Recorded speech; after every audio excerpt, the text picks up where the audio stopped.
The fire burned all around her. The flames licked up the walls, hungry, consuming year after year of memories, sometimes decades at a time. They swallowed generations in a blink like an angry god consumes its petulant child. She felt the sizzle along her arms and the back of her neck, singeing her hair. She felt it on her face, making her skin feel tight like she wore her own death mask.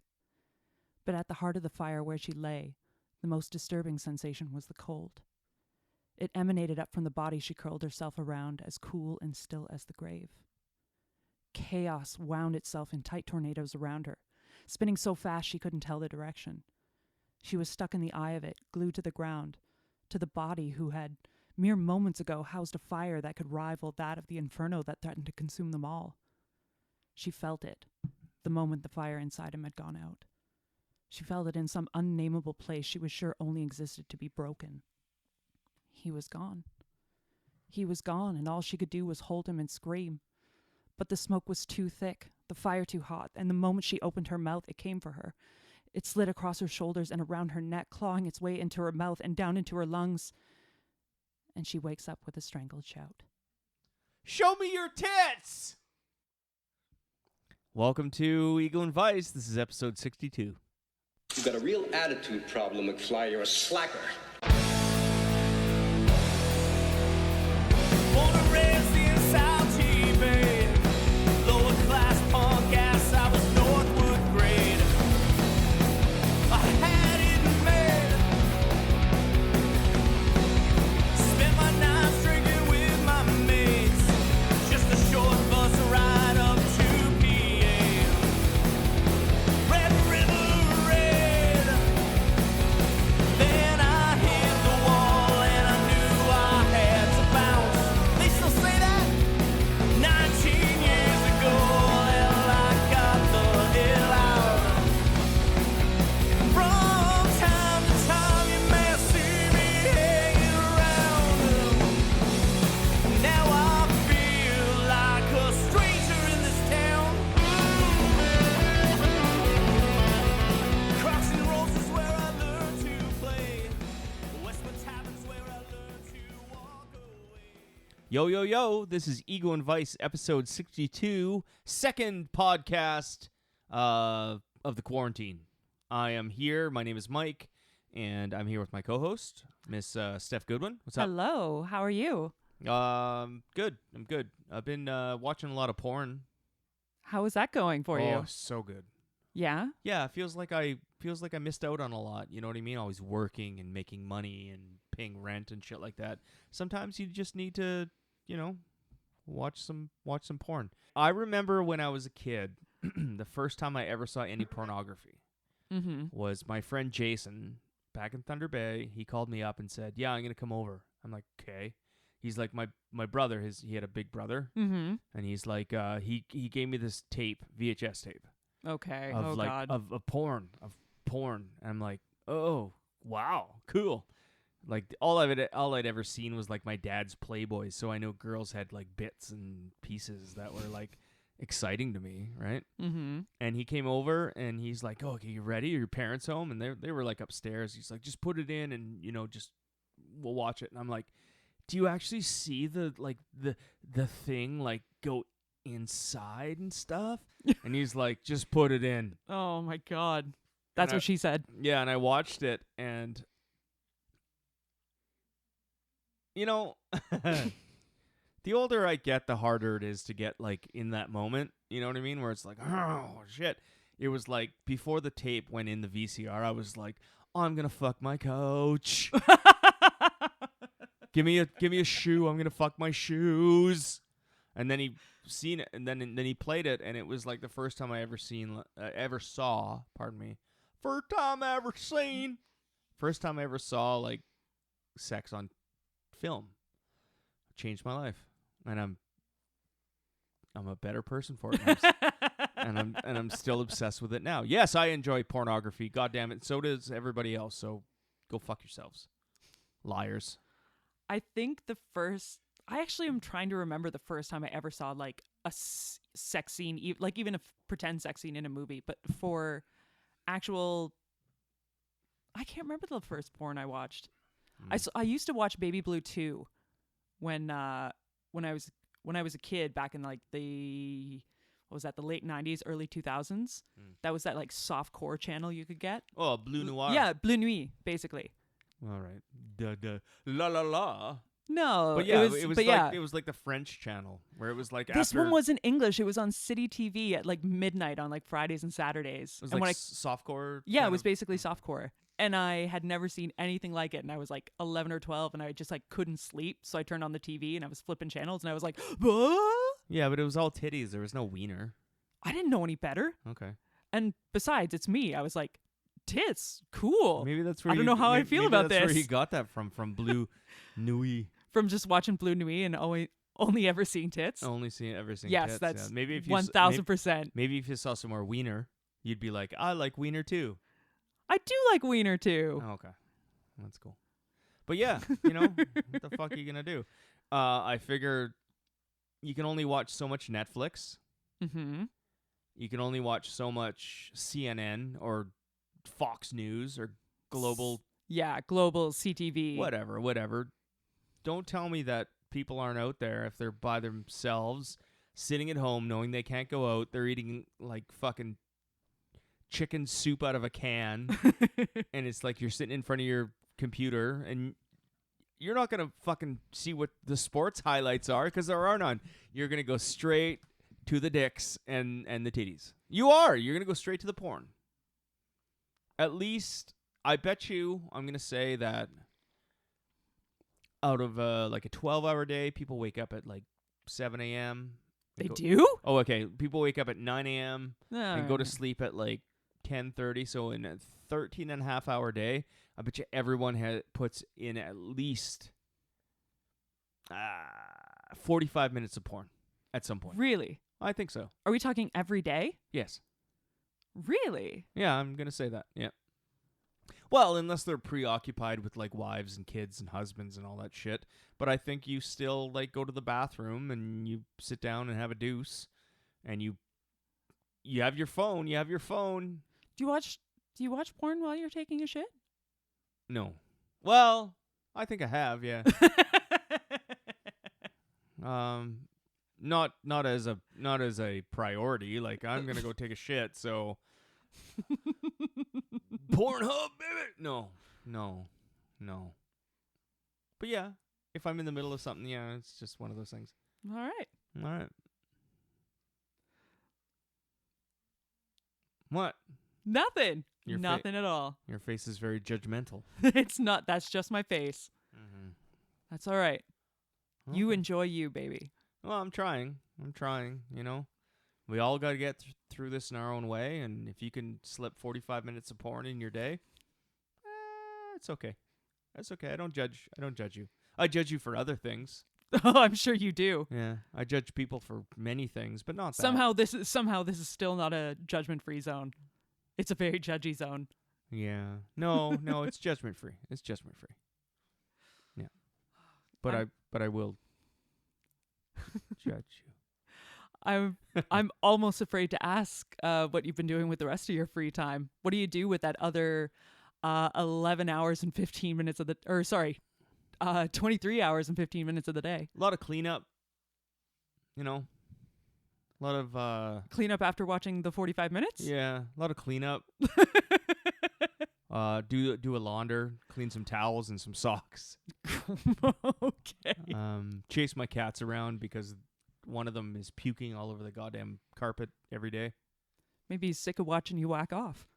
Well, maybe he should stop being a fucking pervert and mind his own goddamn business. Little bastard. So yeah, once the quarantine is over, I have to rent a carpet cleaner from like Loblaws because I have to deep clean the goddamn stinky barf stains on my carpet, which are abundant now. And you can spray. I do. I take my towel or my rags or whatever and spray the bleach on it, and the Clorox or whatever, the spray bottle, the cleaning shit for like your kitchen or your bathroom. But fuck, man, you can't get like it lifts the brown, but you still see like the outline of it. Yeah, it does look like you're starting to camo your carpet. and I'm upset. And Laura, if you listen to this podcast, dude, I'm gonna take care of it. Trust me. So settle down, everybody. Your landlord. Yeah. Well, who knows? How have you been? I've been all right. I've been doing, God, sweet fuck all. I am going absolutely mental with not having anything to do.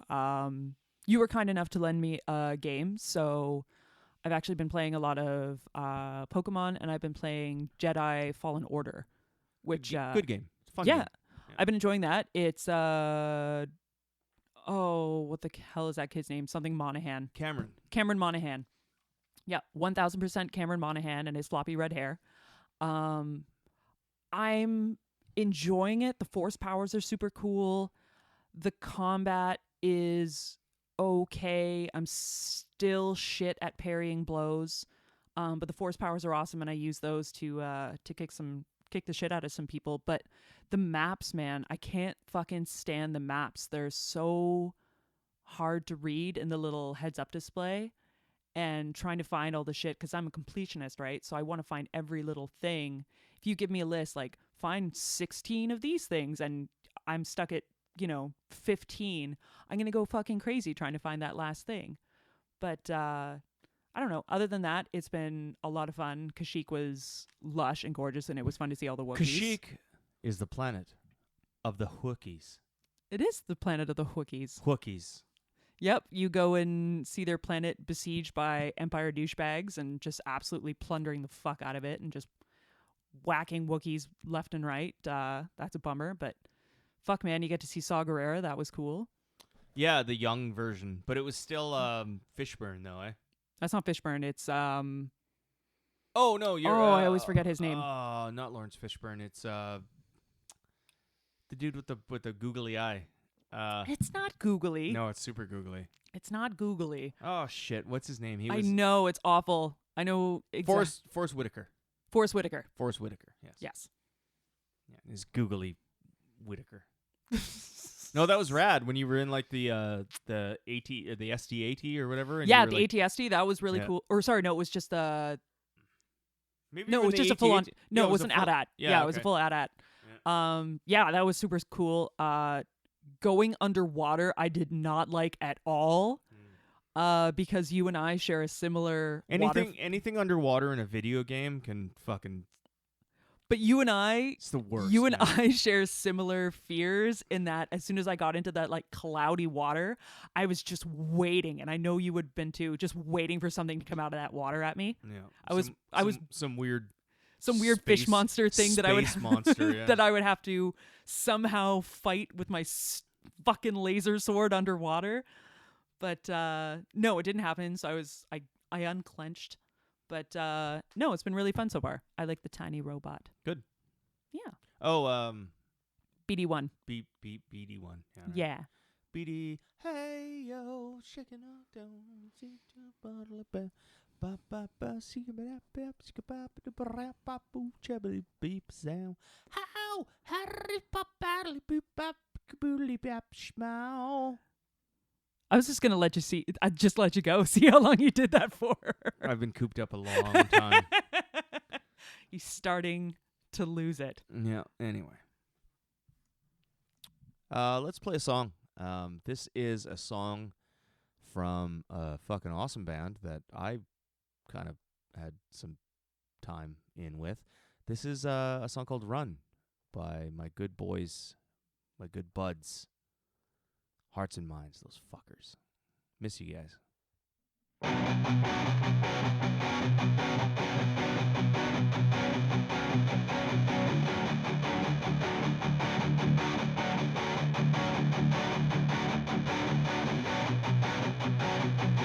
think it's fair to say we're all caught in the middle.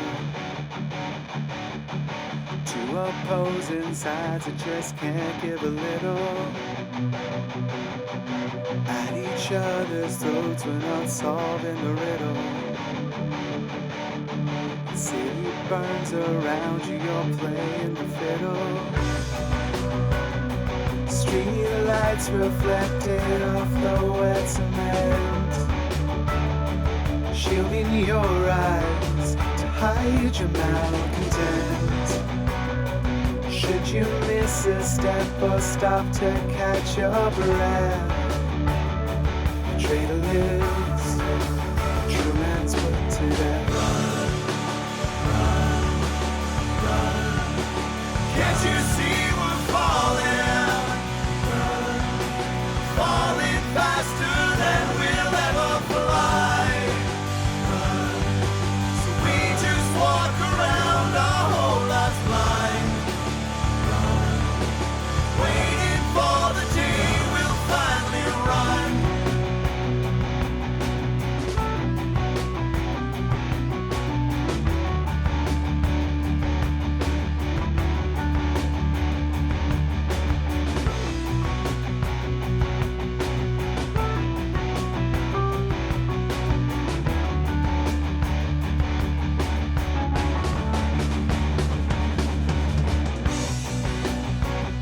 Street lights reflected off the wet cement, shielding your eyes to hide your malcontent.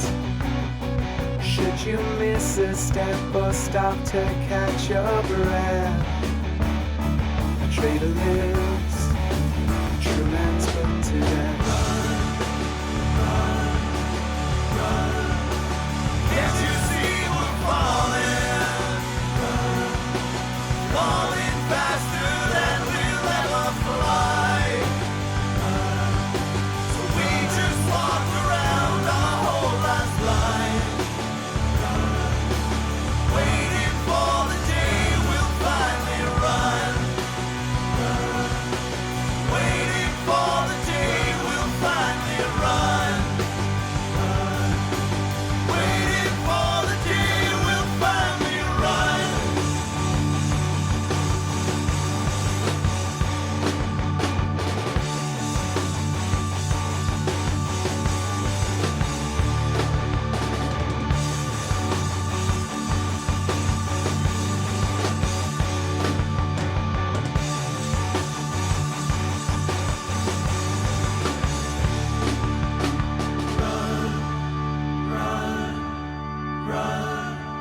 Can't you see we're falling? Falling faster than we'll ever fly. So we just walk around our whole lives blind, hoping for the day we'll finally run. Hoping for the day we'll finally run. Hoping for the day we'll finally run.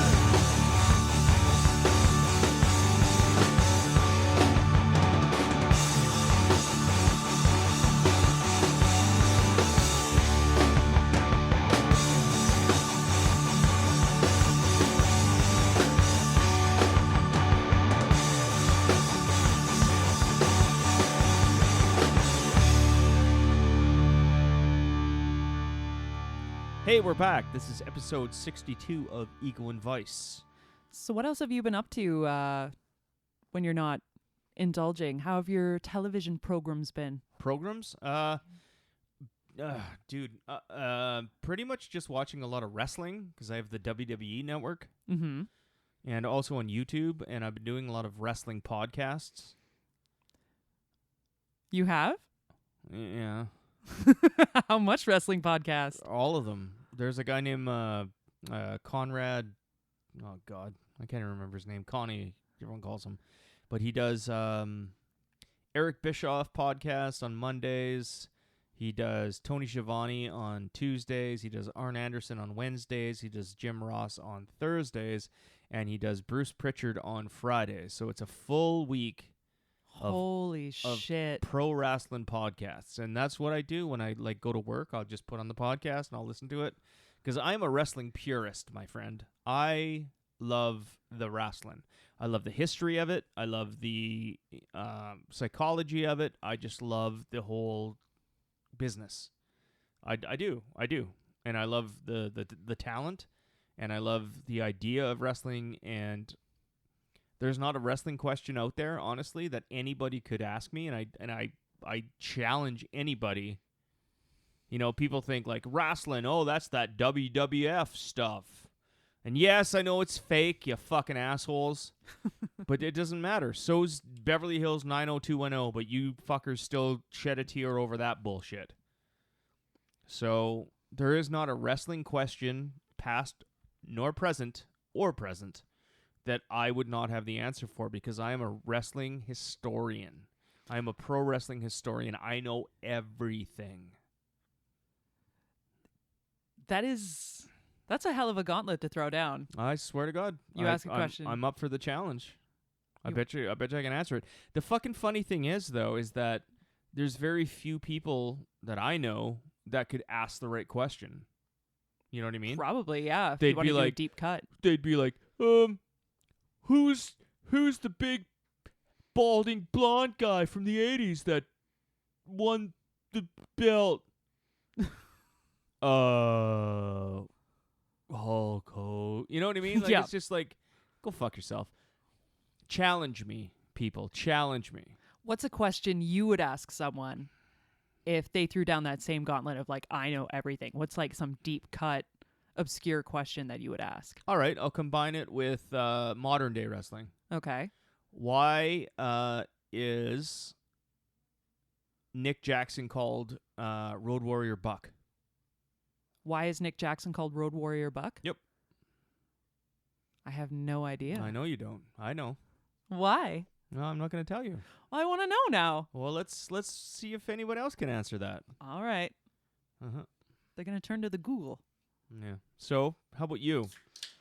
Oh, Jesus. I can't sit and watch anything, man. I can't be prone like that. I have to have something engaging my brain. So I haven't been watching anything except a bunch of like guys' grocery games, because that's apparently all I can possibly process right now. That's a great show though. I do love the Guy Fieri. I do love him. Yeah, he's great. He's I great. would have a beer and a taco with that man. I would. I bet they would be delicious beers and delicious tacos. And he would fist bump you like 3 Like- times during the meal.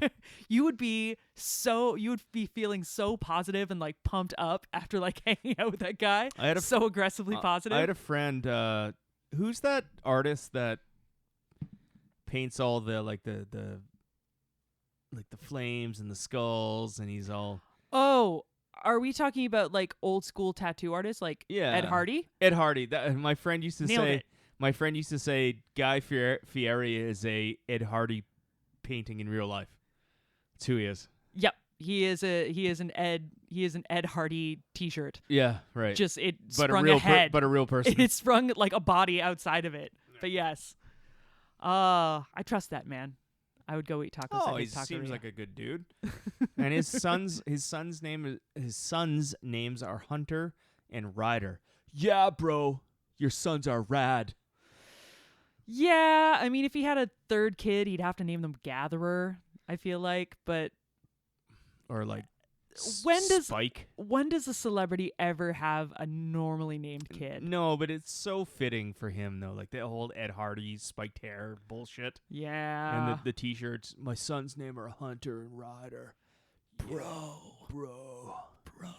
It's like, and my wife, because I make millions of dollars, my wife was just like, I'm just going to like make these kids. But you could totally name them, baby. Yeah, I'm gonna make them, but you can ruin them for life. Yeah, I know you're only home like 300, you're only home 10 days out of the 365, but name our children. Oh my god. Fucking stop fucking bashing Guy. He's a good dude.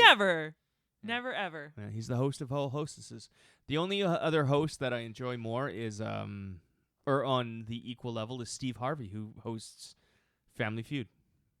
Really? Yeah, he's funny. He makes me laugh. Oh god, he's just With he his- with doesn't his- believe people. He's lost all hope in humanity. No, you give him $50, he'll give you a nice mustache ride. Bro, what the fuck? It's true. You heard it here first. Sorry, Steve. I'd take that ride. Steve Harvey said, "Hey, go sit on my mustache." You wouldn't sit on Steve Harvey's mustache? No, you know what? I say good on you. Have a good time, but I'm gonna sit this one out. Yeah, well, you can sit it out on that mustache. Fucking party pooper. And he'd probably be funny too. He'd say funny things about you. While you were on his He'd mustache? be like, "Damn, that onion's big." I don't know. I don't know what that means. Lost your damn mind. Yeah, I guess so. Anyway, how have you been eating? Okay. I've been doing all right. I mean, it's kind of quarantine food, so it's a lot of like non-perishables. I have many soups, many dry nudes, Preserves. some fine preserves. But yeah, it's been all right. I mean, it's weird also just being at home all the time because I was so used to being at the restaurant for at least 8 hours a day that half the time I'd have like one meal at home and then I'd have like a lunch at work. Mm-hmm. So now I'm just at home and hungry and I'm supposed to do something about that. That doesn't seem right. Have you found that your sleeping pattern has changed at all? I see a lot of stuff on like Facebook where people are like, my fucking system is like completely fucked up. I stay up all night and sleep all day.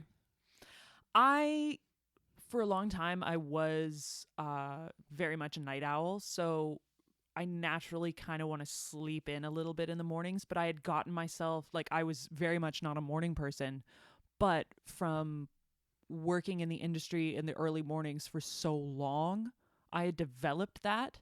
So it's kind of terrifying to see how quickly those good patterns go out the window, because now I'm sleeping in until like 10, 10:30, 11 o'clock, and I'll have gone to bed by like midnight, and I'll still sleep all of this time, and I'll wake up and I'm like, what's the point?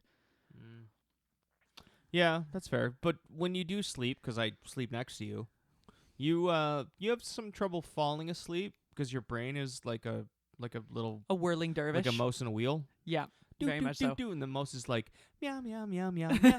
But when you do fall asleep, like in the morning. I'll be like, "How'd you sleep?" You're like, "I don't know." Like I know because I'm sleeping beside you, and I'm a light sleeper. Like I'll wake up because I gotta piss because I'm old, so I gotta piss like 4 times a night.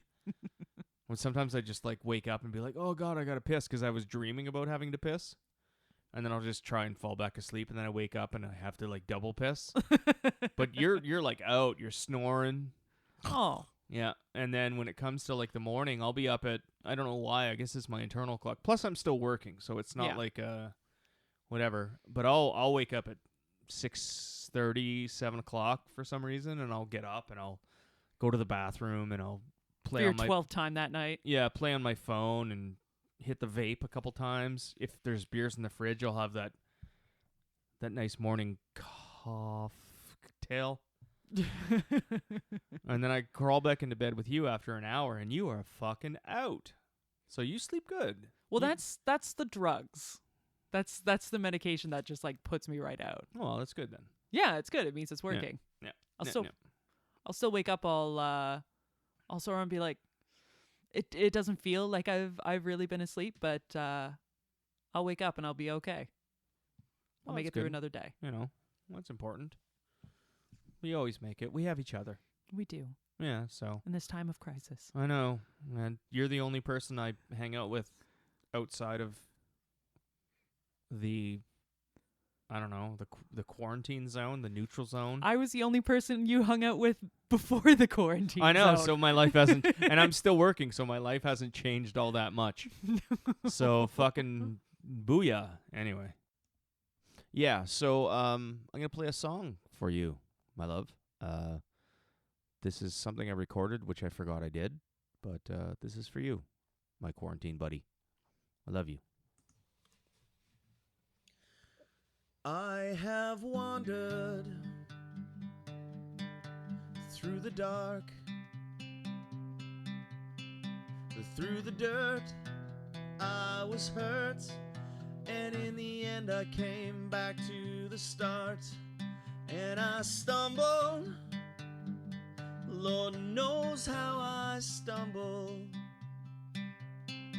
Slipped on myself, no help from anyone else. I fell in love, and I was humbled. There she is. Isn't she everything? There she is.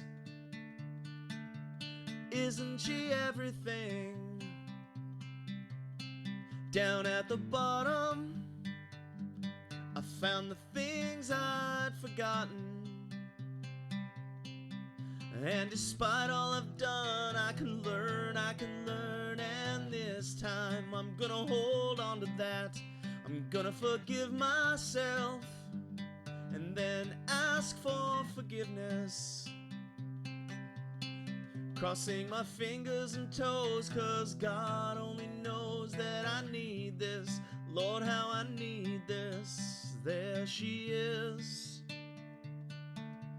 Isn't she everything? There she is. Isn't she everything? Isn't she everything I need? I needed someone who believed me, needed someone who wouldn't leave me. I needed her. Isn't she everything I need? I needed someone who'd believe me. I needed someone who wouldn't leave me. I needed her. There she is. Isn't she everything? I will give anything. There she is. Isn't she everything? There she is. I will give anything. Anything you need.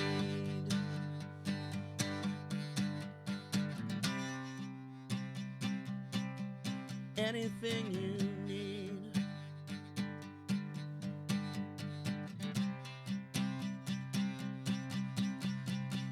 Anything you need, I promise you I will believe you. I promise you I'll never leave you. I need my girl. Anything you need, I promise you I will believe you. I promise you I'll never leave you. I need my girl. There she is. Isn't she everything? There she is. Isn't she everything? Everything I need.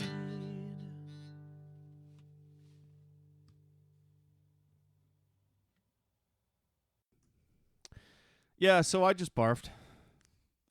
Are you okay? Yeah, I'm good. I love barfing. I do.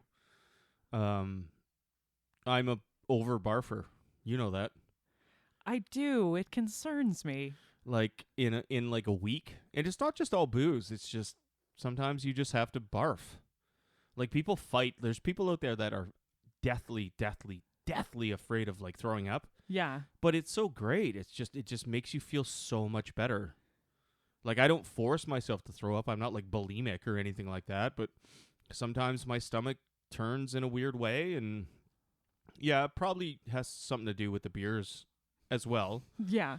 But yeah, and then I feel like sometimes people feel like, oh, I feel nauseous, or I have nausea. Actually, that's the proper way of saying it, because there's no such thing as nauseous. It's I have nausea. Mm-hmm. And they fight the whole day. They go to bed and they're like, oh, please don't throw up. Me, I'm just like, fuck, let's do it. Let's do it. And then when you barf, yeah, it sucks when you're in the middle of it. Like, it's like, ah!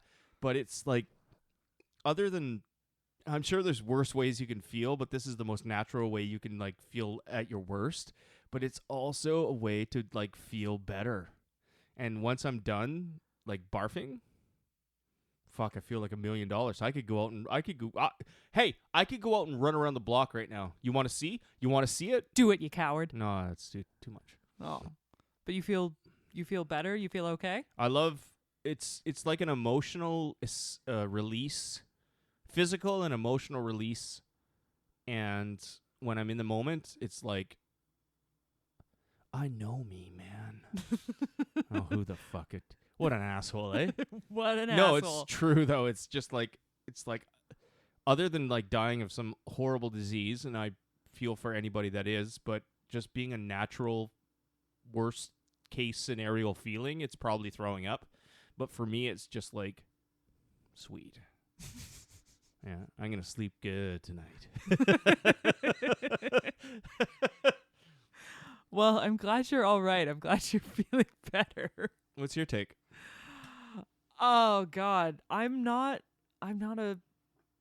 someone who gets sick very often.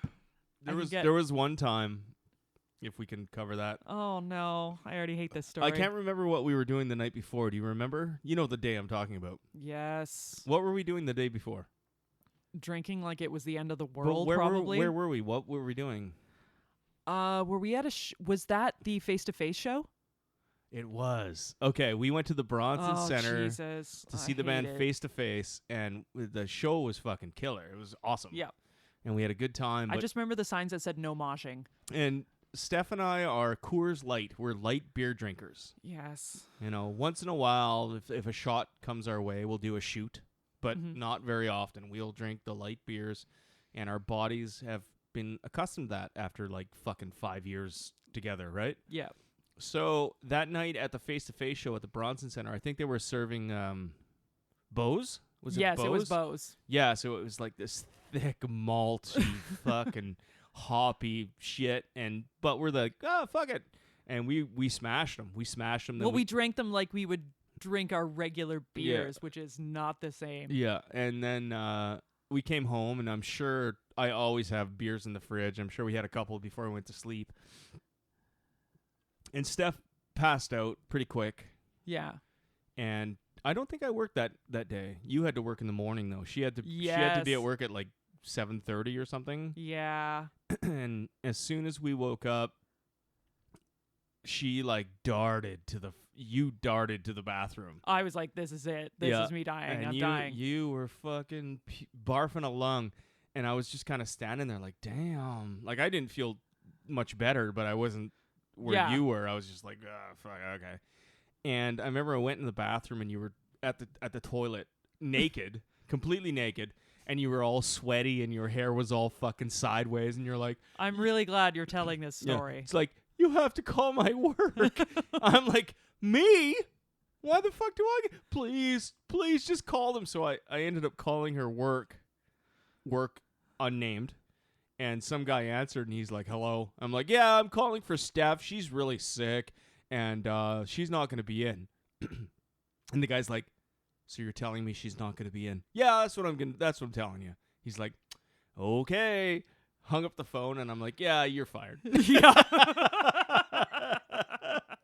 Oh my God, Yeah. that was such an awful day. Yeah, and you barfed for another 20 minutes. Then I was done. I was so fucked. then you crawled back into bed, and you slept like most of the day. Yep. I was up playing like fucking Batman, doo doo doo bup and scup it up boop boop, drinking like the day beers, and you're like, ah. Yep. Yeah. That was the end. I would like it to be noted that I did not get fired. Yeah. I had this is your one fuck up. Yeah. Don't you ever do that again. You were scared though. I remember. I was really scared that I 'Cause- was fired. because you were waiting to run into because you went to work the next day or whenever it was, and you're like, I'm like, how was it? And you're like, good. And I'm like, have you seen the boss? Yeah. And you're like, no. And I don't know if maybe you saw him that day or the next day or whatever, but when you ran into him, It was like the next day. yeah, he was cool though, right? He was stern, but he was fair. He did. He like pulled me aside. He's just like, that wasn't good, right? Mhm. And I was like, yeah, I apologized profusely, and I said like there was no excuse, and that I was so sorry, and it was never ever going to happen again. It would never happen again. He's like, okay, it's never going to happen again, and that was it. Yeah, you don't work there anymore though. I so don't work there anymore. So fuck that guy, man. Like you were No, he was good. No, you were you were a solid employee that people fucking looked up to and learned from. you have one little incident and he puts you puts you under the spotlight. Fuck that guy. He should have like pulled you aside and said, "Dude, I've been there." You know, what the Well, fuck? Oh, I- what the fuck? I did. I fucked up, and I own that. And Yeah. Well, that's the end of it. you name me anybody in the whole world, any of our listeners or anybody out there that hasn't had that exact experience where you wake up in the morning and you have to go to work and you're like, I'm dying. oh shit. Yep. Oh no. We've- is that feeling? Yeah, we've all been there. Yep. That morning where you're just went a little long, you just got just not enough sleep, and you're like, I cannot possibly function like Yeah. this. Speaking of barfing though, I've gone to work where I had to like pull the van over and like go beside the van and like barf beside the van. Baby. I know, like, and then I'm always scared that like a cop's gonna see me and like come give me a breathalyzer. Oh fuck. Yeah, it's just like, you been drinking? I'm You've like, been drinking? No. What's that? School of Rock is like? Yeah, he's just like, I have a hangover. You know what that means? it means you're drunk. No, it means I was drunk yesterday. Yeah, but whatever. Oh. But not many people get their significant others to call their boss. So, hey, thanks. Hey, it was a fun adventure. I've never had someone do that for me, so thank you very much. Hey, I'm a trooper. I'll fucking do it. I should have said, yeah, Steph's naked, sweating. Her bum is leaving like a sweat mark on my tiles. No. And, Steph's got the shakes. yeah, and like weird shit's coming out of her nose. Oh, I can send- sadness. Hey, I can send you a vid. I can send Yeah. you a GIF if you want. Do you want this working your floor today? Yeah. No. Come No, on. you do not. Come on now. Don't judge. Don't judge. Oh. It's happened to you. It's happened to me. Yup. So apparently Donald Trump has a financial stake in that that medication he was trying to pawn off to the American people. You can't possibly be shocked by that. Yeah. That's just like, I'd be shocked if like that some information like that just doesn't even faze me anymore. I was like, of course he did. Yeah. Of course. I don't have all the specifics and shit, but yeah, he was just like, and he said some shit like, try this medication or whatever. What do you have to lose? And then some doctor went online and said, your life, because this is not approved to ever take. You give it to like fucking dying horses type of thing. Oh my God. And then there was that one press conference, and Donald Trump did that one open press conference or whatever. It lasted like 2 hours when he finally admitted like COVID-19 is like, okay, it's a problem. yeah, this might be an issue. America is the most infested place in the world, but Mhm. it's gonna be all right. But like a week later, he did another like presidential address. Mhm. And in the middle of talking about COVID, I guess something segued into it, and he started talking about hooking up with models. Are you fucking serious? Yeah. Oh. It was like this jab of just like, it's just like it's a model effect. Speaking of models, I've hooked up with many models. Huge models. No, you're bullshitting me. No, I'm not. You can see it. YouTube it, friends. Oh, YouTube it. God. This man is a fucking abomination. Like, he needs to, like, he was impeached and he beat that, but it was a hoax. Like he said, it's a hoax. It's a hoax. Don't listen to it. It's fake impeachment. But this man is an absolute fucking abomination to the world. And all he cares about is, like, his own ego, his own look, his own fucking whatever. His own brand. Yeah, eat your Big Macs. And all he cares about being the president of the United States is making money. Yep. Yeah, like his kids are in charge of all his fucking investments in real estate shit. So he's making money hand over fist, pardon me. And now he's trying to slip in all these presidential things like COVID. He's trying to make money off it. Like he's like, try this drug, it's gonna fix you. Wow, that's really JFK though, eh? It's chowder. It's chowder. No. Say it right. Try this drug. It's the best drug. It's huge. This drug is huge. And who knows more about drugs than me? I have the best drugs. I have the best people who push these drugs on me. I don't do drugs, but if I did drugs, I'd do these drugs. It's huge. And the fucking funny thing is that people are getting sicker off of it. And the fucking funny thing is that he comes out that he has an investment stock in it. So the people that are running out who are big Trump fans, saying, okay, Trump said this is going to cure us, and go buy this drug, and X amount of percentage goes into fucking Trump's pocket. Who cares if you die? At least you tried the drug. Isn't that fucking unbelievable? That man, like, we are truly living in the darkest timeline. It's... I wish I hooked up with models. I'd probably brag about it too. Yeah, on the presidential stage? Maybe. Hey, man, if Justin Trudeau can be Prime Minister of Canada, so can I. Dope. I'm going for it. I'm going to run for fucking mayor or something. There you go. Yeah. Jim Watson, watch your ass, buddy. Watch your ass. Watch your waddle. That chin. Aw, don't be mean to Uncle Jim. Yeah, I guess so. Uncle Jim's okay. Uncle Jim's okay. I'll still succeed him. Yeah. The true successor. Yeah. I have friends, man. I got powerful friends in my back pocket. They'll get me in there. And I'll fucking turn this city around. You'll turn it right around. I'll fucking turn it around. I'll turn it upside down. Turn it right on its ass. Turn it right on its ass. So be nice to me now, because I'll fucking ruin you later. Spoken like a true politician. Yeah. But you won't see it coming. Huge. Huge. Ugh. But, we were talking about wrestling earlier. Did you watch WrestleMania? We watched WrestleMania. We did watch WrestleMania. Such as it was. Well, here it is. We said this last time on the podcast was NHL's done. Major League Baseball's done. National Football League's done. Basketball, it's all done. Mm-hmm. Nothing short of a nuclear bomb will stop professional wrestling. Nope. But you know what? I'm happy about that because I'm a huge fan. We're huge fans. Mm-hmm. And we were actually looking forward to WrestleMania for the sole fact, like, what is this going to be? Yeah, what is this going to be like? Because the shows prior to WrestleMania, like Raw and SmackDown, or even AEW, like Dynamite, were performed in front of an empty room. It was like no... So it kind of like got us... Acclimatized a little bit. Yeah, acclimated. Yeah. To what wrestling would be like with no crowd. And WrestleMania is a huge event. It's like Game 7 of the NHL playoffs, where the crowd feeds into the atmosphere of it all. It's a powder keg. Yeah.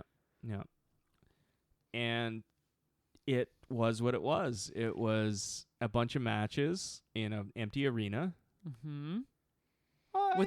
It had a lot of the matches themselves had a lot of the pomp and circumstance that they would normally have. Obviously, there wasn't like the cinematics or the pyrotechnics or anything like that to really like amp it up in terms of like the intros and things. But yeah, what did you have a favorite match?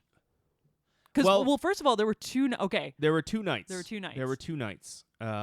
Because I think the whole idea of WrestleMania, if you watch it like last year, it's like the whole thing with the pre-show is like 7 hours long.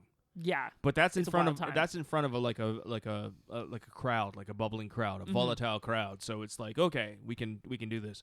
This year they split it up into 2 nights because they knew absolutely if we're gonna present this art in this kind of presentation, you can only handle so much because it's whatever. So night 1, I'll review night 1. I liked the ladder match between John Morrison. Really? It was Kofi Kingston. And one, I can't remember which Uso brother was. Jimmy or Jay. I think it was Jimmy. Yeah, Jimmy Uso. Yeah, I liked it just because it was they still like, and don't get me wrong, all these people, depending on like, regardless of how little people were in the crowd or no people were in the crowd, they still went out to perform because you have to think there's still like millions of people watching this shit. Yeah. So I give them credit for that, and I'm not going to shit on it to be like, oh, this is fucking bullshit because there's not 50,000 people in the crowd. There's a million people watching at home, quarantined, looking for some entertainment. So Yeah. good on them. Good on them. But I like the ladder match because I like the ending because I'm a fan of Jim Morrison, or John Morrison, pardon me. I'm a fan of Jim Morrison too, but I'm a fan of John Morrison at the end where he was up on the ladder and they were all fighting for the belts, and then he grabbed the belts and ripped them off and fell on the ladder, took that bump on the ladder, and then they won. So that was cool. And the other one I liked was, well, I didn't like the ending, but I liked the match with Shayna Baszler and Becky Lynch. I liked some of that match. I will say that I think I was disappointed with the end result of. I'm trying to think back. I think every women's match, I was disappointed with the result of. The way it came out, yes, but the match itself, like No, the matches themselves were enjoyable, but yeah, the end result, I think I was disappointed with. Thinking of it, like, yeah, I think there were 4 women's matches, and I was kind of like, I think, with every single result. yeah, and if you really want to look back on it, though, I think the Becky Lynch Shayna Baszler match was probably the best match on the card that night. Yeah, you think so? I think so. Yeah. Just for all around storyline, and they took it very seriously, even though it's like empty arena, but they were still like selling really good, and their facial expressions and everything was just really intense, right? Yeah. And yes, Bucky Lynch won, but Becky Lynch should win because she is fucking so hot right now, red hot, that they can't just put it on Baszler because she doesn't have that yeah, draw yet. Like draw it out to like SummerSlam, and maybe like wrestling used to be a long haul. You know what I mean? It's not like, okay, we're going to start this feud between these two guys and it's going to fucking wrap up in 2 weeks. Back in the day, a feud would last a year. You know what I mean? Yeah. Until you gotta got build it up. until you got that big payoff where the babyface, which is the good guy, finally beat the heel, who had been the heel is the bad guy, who had been causing their life to just be bullshit, and every single underhanded fucking thing they did, every time you saw these two together, the heel got over, and then finally, like 8 months or a year later, there's this big match, whether it be WrestleMania or whatever it be, and the babyface finally prevails, and that is a huge fucking satisfying thing. Finally, and the crowd goes fucking crazy. Yeah. But nowadays it's just like social media. Everything wants everything quick. It's like, even you and I were sitting here, and it's like, remember that movie with Ryan Reynolds? What the fuck was his character name? Oh, Google. Like, nobody uses their mind to just think of these answers, because even though it's in your brain, it's so much easier just to get that instant. The instant info. It the was instant gratification. it was Wade Wilson. Oh, okay, Yeah. cool. I got it. But, and the same thing with wrestling and storylines. It's just like quick, and just keep it turn over and shit like that. So, I don't know. Hopefully they'll drag that Becky Lynch, Shayna Baszler out some more. And next time, like, Raw's on, like this Monday, it won't be like Becky Lynch versus somebody new. Yeah. Just keep it going. What did you think of the graveyard match? The Boneyard? The Boneyard, sorry. Love AJ Styles. Love him. He just murdered a man. Yeah, I love AJ Styles. Undertaker goes without saying. He's a legend. I've followed him since I was a fucking wee lad. Mm-hmm. I have mixed feelings about it. I understand that they had to do something different because of the quarantine. Mm-hmm. And yeah, I would have loved to seen like a match between AJ Styles and the Undertaker, almost like the WrestleMania matches with Shawn Michaels versus the Undertaker, where they were just such a great story told in the ring because AJ Styles is the worker, Undertaker's the legend, like the heavy hitter, and they could have put on an amazing match, and AJ Styles would have made Undertaker look amazing despite his like limitations, being older and kind of broken down and shit. And I was really looking forward to that. But once the quarantine came out, they said, you know, we're still going to have the match. But then AJ Styles said, oh, we're going to have a boneyard match. And I even said to you, I said, I bet you this match is going to be like in a graveyard or something. Yeah, and I was like, no, they wouldn't do that. Yeah, you're like, no, that's not going to happen. And sure enough, it's in a graveyard. Yep. And it was very cinematic. It was very edited. There was 3 or 4 camera angles for everything. But in the end, I get what they were trying to do. And for the first night, that's great. The only thing I really, really hope is that AJ gets out of that hole. Yeah, I hope he's not dead. But I also hope that this doesn't start a trend with WWE where every WrestleMania there's like a cinematic match. Oh. Do you know what I mean? Yeah. Where it's I like, can definitely see McMahon being like, yeah, this is great. I'm a genius. Yeah.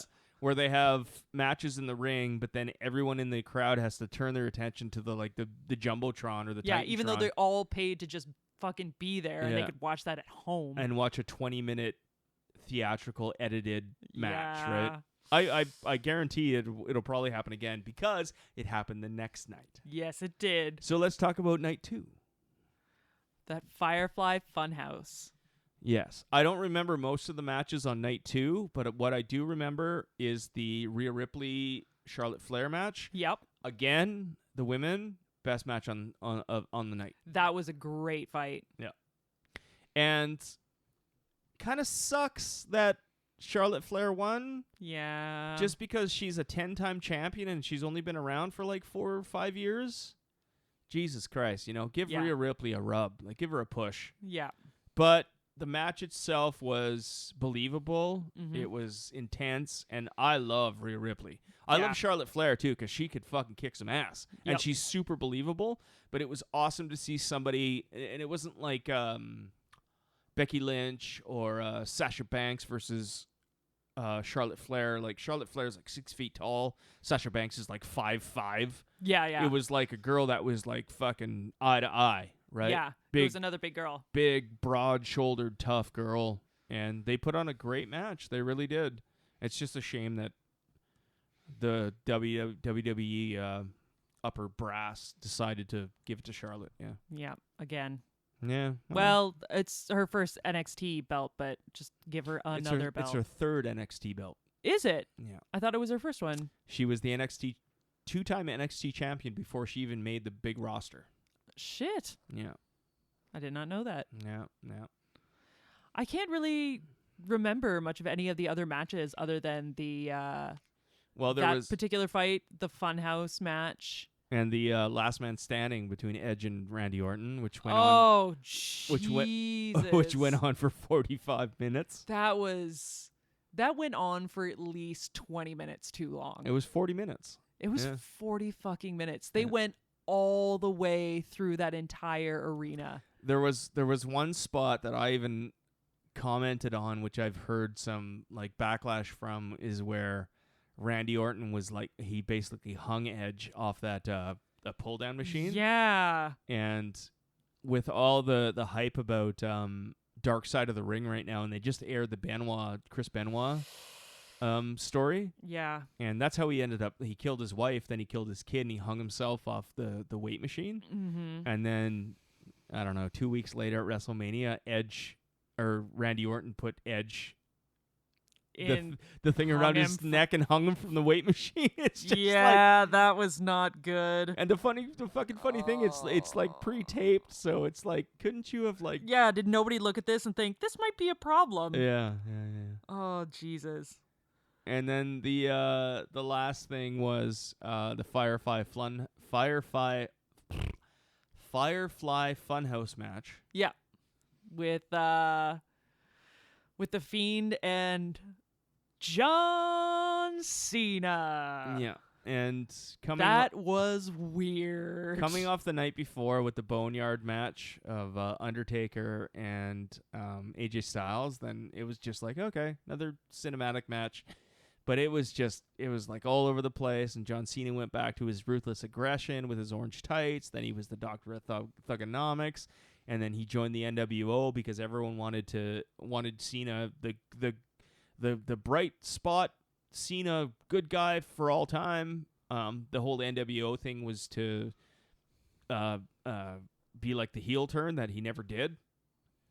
And he was out there, and they showed some Eric Bischoff clips, and then basically the Fiend came back in and gave him Sister Abigail and pinned him. That was it. Pinned the motherfucker. Yeah, we went through this like weird Willy Wonka-esque time tunnel of the life and times of one John Cena, and then he got his ass handed to him. Yep.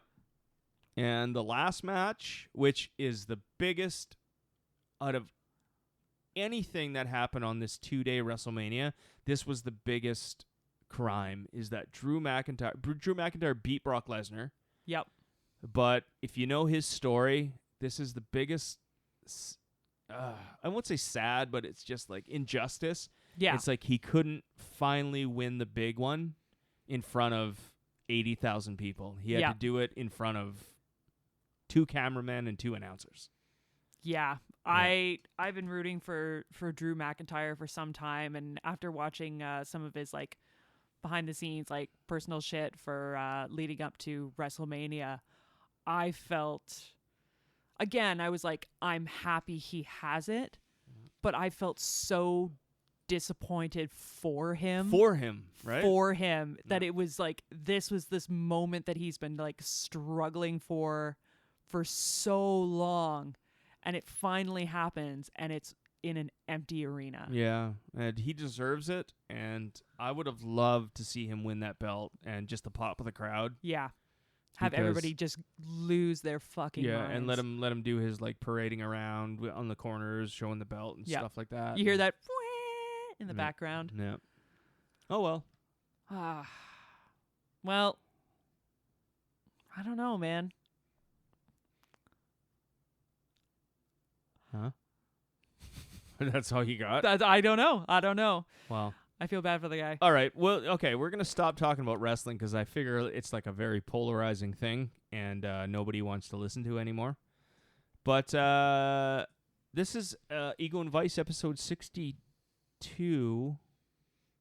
Maybe we should wrap it up. We'll play a song and then come back and wrap it up. Yeah. Sounds Cool. good to me. Cool. I missed you late last night and I wasn't breathing. Got stuck in believing in no reason. Right or wrong, it makes a difference. Turn the radio on, turn the radio off. Playing familiar songs all with words to which we used to sing along. Life without seasons, war without treason. We gave everything until we died.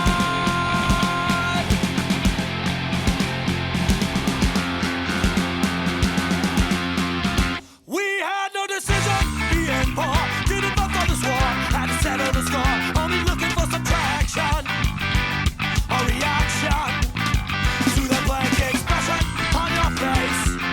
And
welcome back. This is Ego and Vice, episode 62.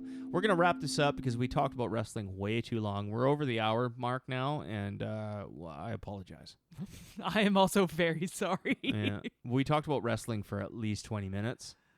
But that's what we do, and this is our show, so we can talk about whatever we want. Yeah. Yeah, if you don't like it, then fucking turn the channel.